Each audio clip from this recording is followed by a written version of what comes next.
মানে কষ্টে ভোগে। বুঝি, আমি বুঝি, কারণ আমরাও ভুগেছি এক সময়। হ্যাঁ, 8-10টা বিয়ের প্রস্তাব দিয়েছি, মানুষ গ্রহণ করে নাই। হ্যাঁ, কারণ হচ্ছে আমার টাকা পয়সা ছিল না, বাড়ি নাই, টাকা নাই, কিছু নাই। তোমার সাথে বিয়ে শাদী দিয়ে কী হবে, আমরা ভবিষ্যৎ খারাপ করবো নাকি? এখন লাইন ধরে করে কি করে এখন।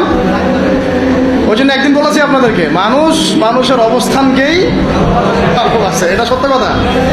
আপনার অবস্থান যদি এখন ভালো হয় না, দেখবেন আপনার পিছনে মেয়ের বাপের অভাব নাই। আর আপনার তো এখন চাকরি বাকরি নাই, জমি জমা নাই, হ্যাঁ, আপনার টাকা পয়সা কম, আপনি দৌড়ান মানুষের পিছনে, আপনাকে পাত্তা দিবে না।